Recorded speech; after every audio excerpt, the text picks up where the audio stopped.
Tapi bila saya pergi ke pasaraya tadi, saya seorang saja yang memakai topeng.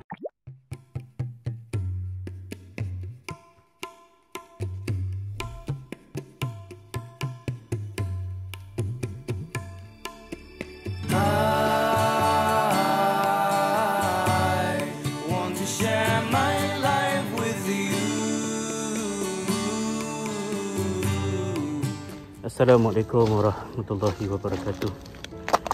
Alhamdulillah, terima kasih sahabat-sahabat kerana sudi berkunjung ke vlog saya. Sudah agak lama juga saya tidak post apa-apa video baru. Di Finland, sama juga di tempat-tempat yang lain, khususnya di Eropah ini, peningkatan kes COVID-19 itu terus berlaku daripada semasa ke semasa, dan hari ini ada 521 kes yang dilaporkan oleh News sebentar tadi, dan satu kes kematian pertama di Finland. Daripada awal ketika isu COVID-19 ini mula diisytiharkan sebagai pandemik, saya sendiri pun tak tahu apa yang saya nak kongsikan. Sudah tentu cabaran di rumah kami lebih lagi lah dari sudut kerana kami berlima, jadi nak menyediakan stok makanan sebanyak 5 orang tu agak mencabar. Budak-budak pula bila duduk rumah sepanjang masa asyik lapar saja. Jadi memang memasak ajalah kerjanya. Dan sudah tentu cabin fever juga menjadi cabaran kepada kami sebab duduk di rumah kan, terutamanya sebab rumah kami kecil. Kata sedawa kentut bilik sebelah pun dengar kat sini kan. Jadi keadaan itu memerlukan kepada banyak usaha lah. Saya sendiri pun berdepan dengan beberapa cabaran dari segi nak memahamkan kepada anak-anak tentang severity COVID-19 ini, kerana saya rasa tahap keseriusan isu ini di fikiran saya dan di fikiran mereka ada perbezaan. Saya sebagai pesakit diabetik dan asmatik termasuk di dalam kumpulan mereka yang berisiko. Jadi taklah pegang muka pula kan. Kebimbangan saya bukanlah soal kesihatan mereka, kerana insya-Allah mereka okey. Walaupun sebenarnya kanak-kanak, remaja pun boleh berjangkit juga. Tapi kebimbangan saya ialah apabila mereka keluar daripada rumah, mereka membawa balik virus itu ke rumah dan mendedahkannya kepada saya. Dan kebimbangan utama saya juga ialah kalau saya jatuh sakit, kami di sini tidak ada saudara mara. Mereka tidak ada orang lain yang mereka boleh bergantung. Kerana kita tinggal di negeri asing, tak ada keluarga, tak ada saudara mara kan. Sudah tentulah di Finland ini ada sistemnya, cuma agak mencabarlah. Na'udzubillah kalau apa-apa yang terjadi, pihak social service, social worker ada mekanisme mereka untuk membantu menjaga anak-anak ini. Manakala isteri saya pula berada di front line untuk tugasan beliau sebagai doktor di wad kecemasan di Ireland. Kami pun tak tahu bila kami akan berjumpa semula, kerana pastinya dalam sebulan ini beliau tidak akan dapat boleh travel balik ke Finland. Kami cuma boleh doa sajalah, kerana kes kematian pertama di Ireland juga berlaku di hospital beliau. Di Oulu ni saya tak tahu berapa kes yang ada. Mula-mula kami dapat tahu yang kes terjadi di Finland ni di Oulu ni mula-mula seorang. Kemudian ada 17 orang pelajar. Mereka adalah pelajar perubatan dan dentistry yang pulang daripada bercuti di Austria. So mereka semua dijangkiti dan kediaman mereka lebih kurang dalam 750 meter daripada rumah saya. Dan daripada 17 mereka itu, 6 orang pesakit baru telah dijangkiti daripada mereka. Dan itu saya dapat tahu pada hari Ahad.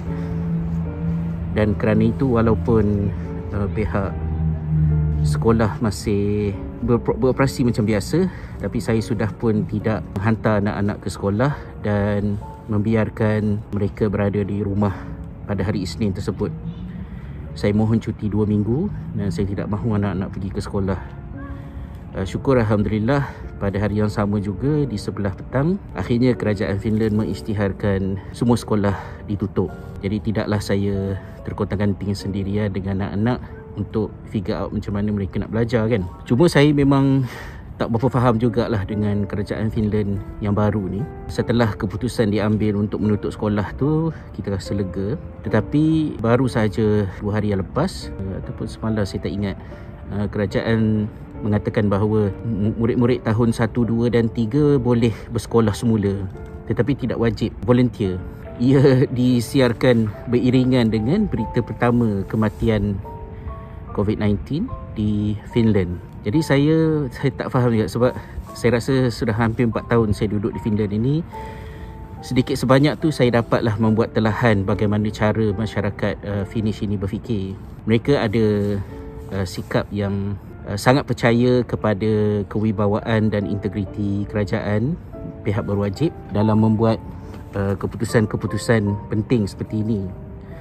Jadi kita kata trashing government dekat social media ni is not a norm. Kalau kita tengok dekat surat khabar Finnish ni, yang banyak komplain tentang tingkah laku kerajaan yang berbolak-balik dalam membuat keputusan ini, banyak saya nampak adalah foreigners. Finnish pun nampak tidak begitu selesa.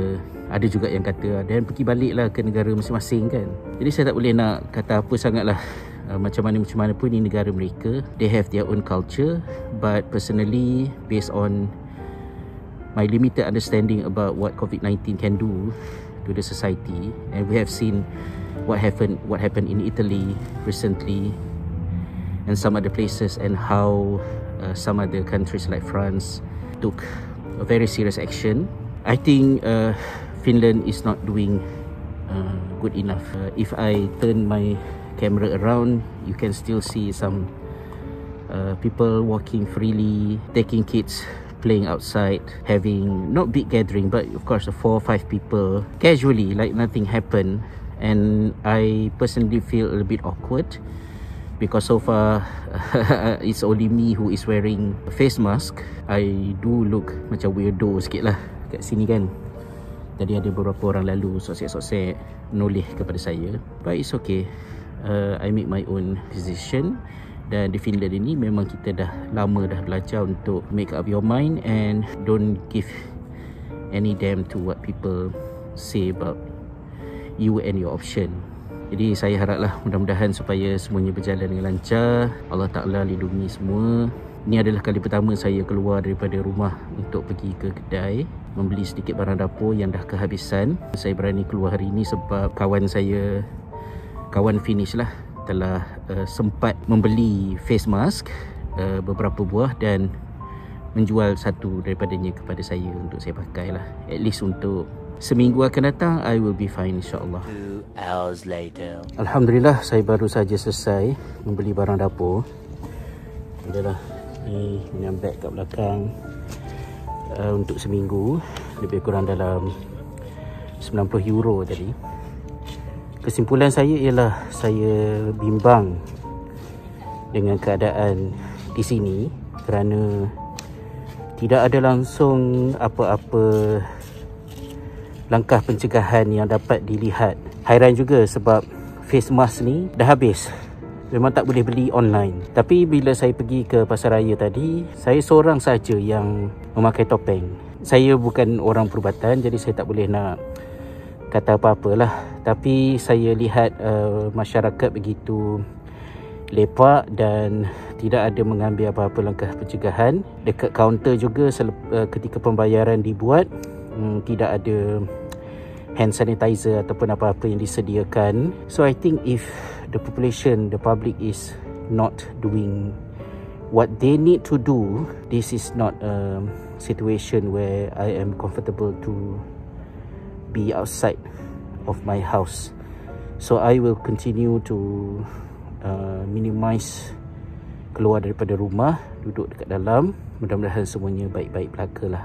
Di Finland ini saya nampak komen-komen di social media, ramai orang Finland yang macam memberi amaran kepada sesiapa saja yang komennya seperti ingin menimbulkan rasa panik. Saya tak tahu kenapa macam mereka sangat anti dengan sebarang perbuatan yang kelihatannya macam menimbulkan panik. Misalnya mempersoalkan jumlah kes confirm yang rendah. Dan saya fikir attitude tersebut ada pro dan kontranya, tapi dalam situasi wabak seperti ini we need to find a different way.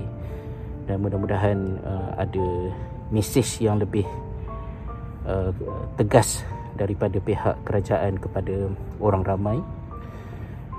Terutamanya ini adalah satu era baru di mana Perdana Menteri adalah orang yang sangat muda, yang termuda di dunia, dan ada ramai perempuan. Jadi saya tidak katakan, tapi boleh terjadi respect masyarakat kepada pemimpin itu juga ada cabaran yang barulah, insya-Allah. Wallahu a'lam. Saya sambung perjalanan balik ke rumah. Saya dah spray antiseptik ke tangan saya selepas selesai dibelah sebentar tadi. Jom, bismillah. Thank you so much for watching. See you in the next video, insya-Allah. Take care everyone. Assalamualaikum.